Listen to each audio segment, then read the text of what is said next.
नमस्कार, स्वागत है आप सभी का। मैं हूं कृतिका और देश का सबसे भरोसेमंद चैनल डीडी न्यूज पर लेकर हाजिर हूं आपका अपना पसंदीदा शो खबरों का सरपंच न्यूज पंच। और इस कार्यक्रम के जरिए हम आप तक पहुंचाते हैं वो तमाम खबरें जिन पर रहती है हम सभी की नजर। और आज न्यूज पंच के जरिए जिन प्रमुख खबरों पर रहेगी हमारी नजर, सबसे पहले करेंगे उन 3 प्रमुख खबरों का रुख।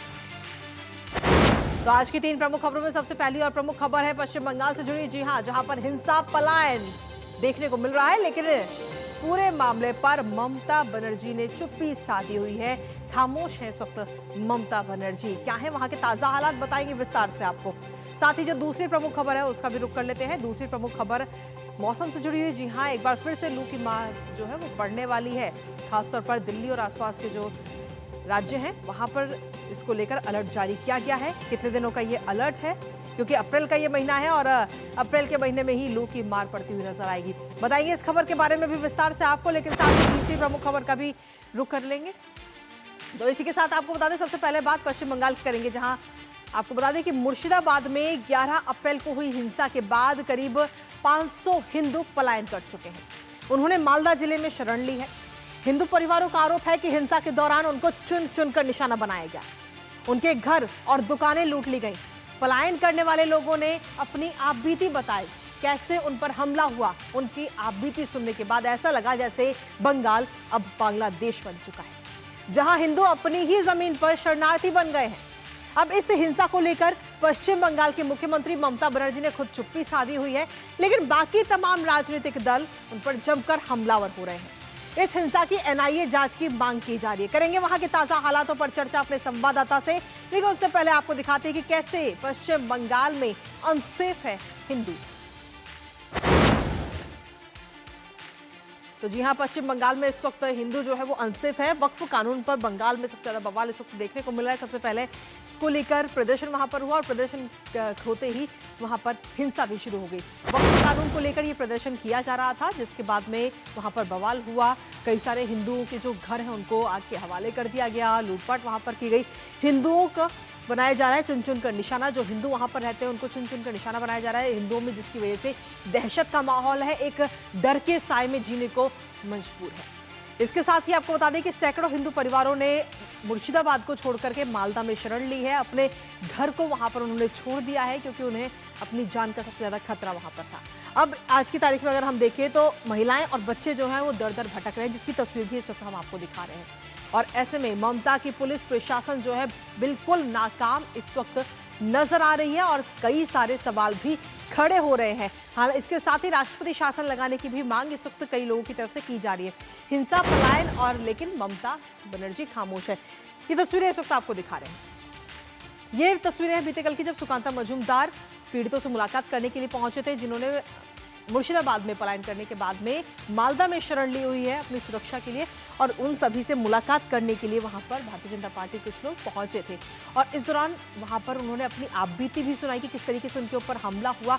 लेकिन साथ ही उन्होंने ये भरोसा भी दिलाया कि आपकी जान को कोई खतरा नहीं है, अब यहाँ पर आप सुरक्षित है। ये तमाम बातें उनके साथ करते हुए नजर आए। तो ये उस दौरान की तस्वीरें हम आपको दिखा रहे हैं। महिलाओं ने भी अपनी आपबीती बताई है कि किस तरीके से उनके ऊपर हमला हुआ, हिंसा जिस दिन हुई थी उस दिन किस तरीके की तस्वीर नजर आई, इन तमाम चीजों को लेकर उन्होंने बताया। लेकिन इसके साथ ही इसके बाद में मुलाकात के बाद में सुकांता मजूमदार ने क्या कुछ कहा है, एक बार वो आपको सुनाते हैं। इज्जत लूटने की कोशिश हुई, कपड़े खींच लिए गए, जला देने, जिंदा जला देने की कोशिश हुई, छोटे से बच्चे के यहाँ पे पकड़ के मारने की कोशिश की गई। इस तरीके के भयंकर घटनाएं घट रही है, जो बांग्लादेश जैसी स्थिति पश्चिम बंगाल ने ममता बनर्जी ने बना के रख दिया है। अभी हमारी मांग है शांति की स्थापना हो, स्टेट गवर्नमेंट वो एक्टिव एक्शन ले और सेंट्रल फोर्सेस को यहाँ पे तैनाती करे और भी ज्यादा करे।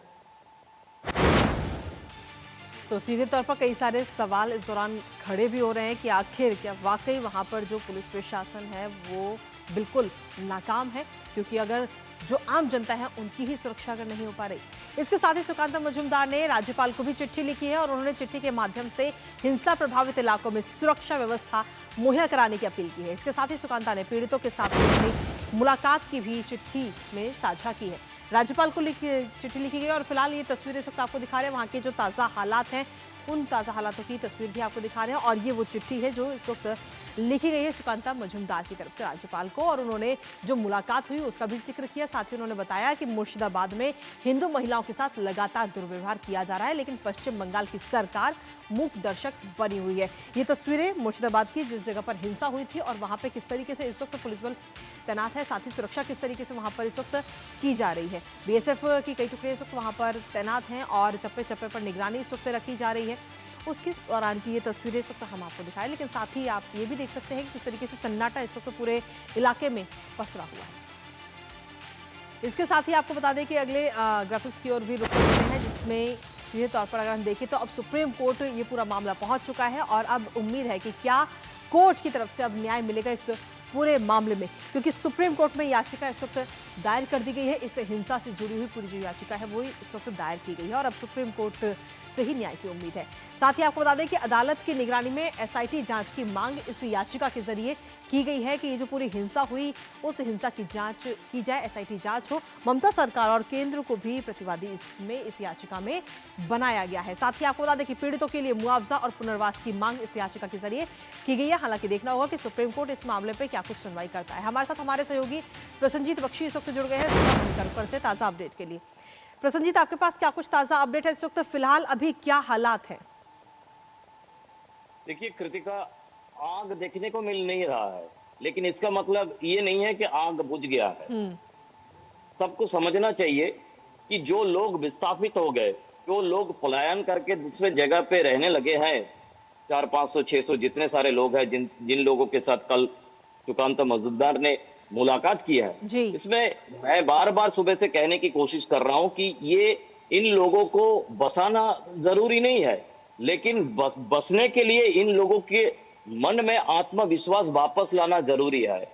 जहां पे दादा परदादा और पुरखों से लोग रहते थे, वहां पे अगर सुबह उठ के या रात को किसी 7 दिन के बच्चे को लेकर किसी को गंगा नदी, हमारे पवित्र गंगा नदी पार करके मुर्शिदाबाद से मालदा आना पड़ता है, क्या वो महिला अपने उसी आत्मविश्वास के साथ अपने बच्चे को लेकर वो वापस शमशेरगंज या धुलियान या सूती में जाके अपना घर बसा पाएगी? क्या ममता बनर्जी ये आत्मविश्वास उनके अंदर वापस ला पाएंगे?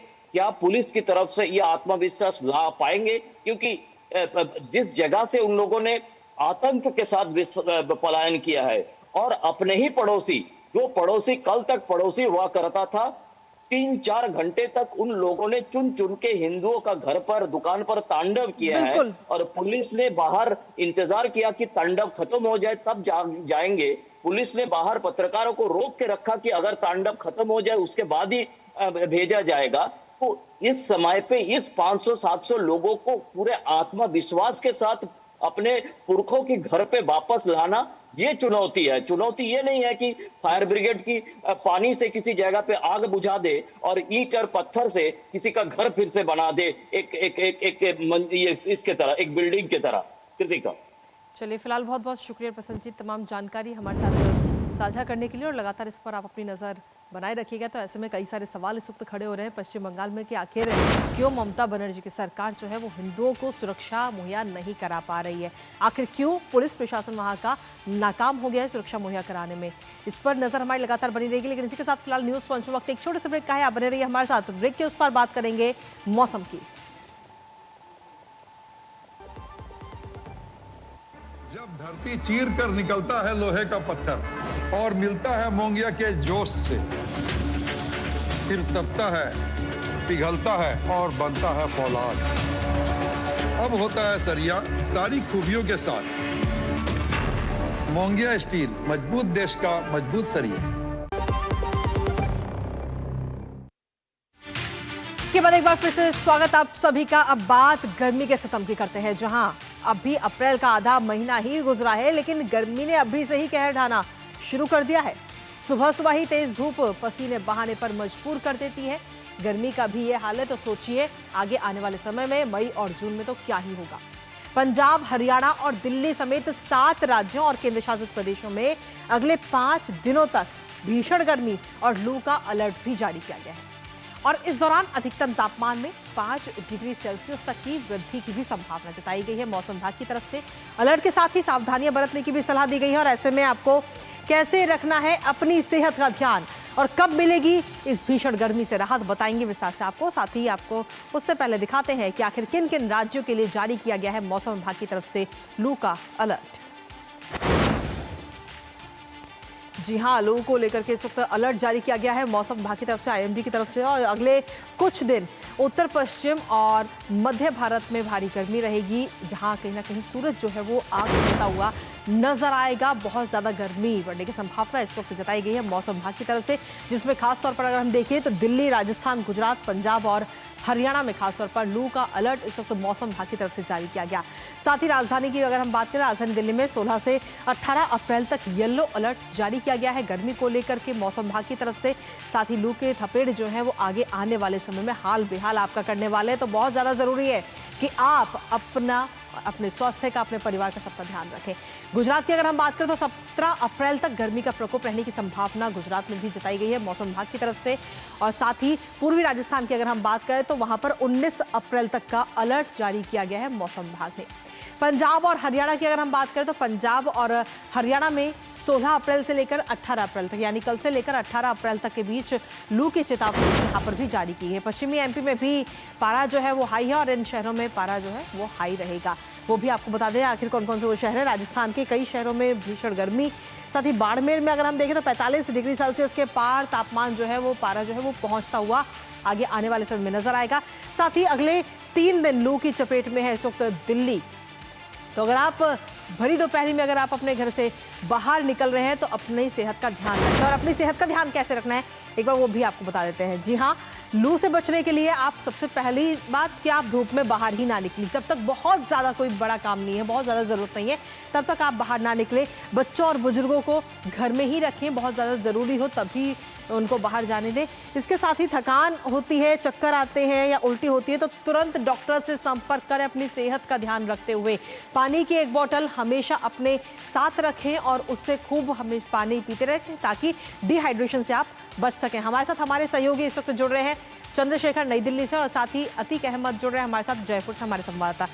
सबसे पहले चंद्रशेखर आपके पास में आएंगे कि अभी फिलहाल अगर हम दिल्ली की बात करें तो लू का अलर्ट इस वक्त जारी किया गया है 3 से 4 दिनों के लिए, और ऐसे में बहुत ज़्यादा ज़रूरी है कि दिल्ली में जो लोग रहते हैं वो अपनी सेहत का ध्यान रखें और सावधानियां बरतें। बिल्कुल, और इसमें आप ये कर सकते हैं कि जितनी ज़्यादा अगर ज़रूरत ना हो तो आप घर में ही रहें। कूलर्स का यूज़ कर सकते हैं, नहाने का आप 2-3 टाइम नहा भी सकते हैं।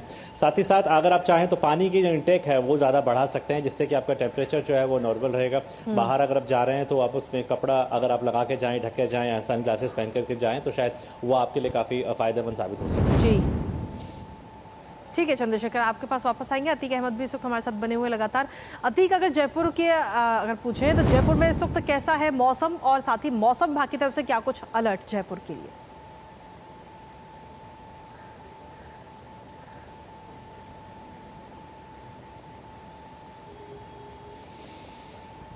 चलिए, हमारी आवाज़ अभी अतीक अहमद तक नहीं पहुंच पा रही, एक बार फिर से उनसे संपर्क साधेंगे। लेकिन साथ ही चंद्रशेखर हमारे साथ बने हुए हैं। चंद्रशेखर, ये जो भीषण गर्मी पड़ रही है अभी अगर हम देखें तो अप्रैल का महीना चल रहा है, आज 15 तारीख ही है, अभी आधा अप्रैल ही गुजरा है, आधा अप्रैल बाकी है, पूरा मई बाकी है, पूरा जून बाकी है।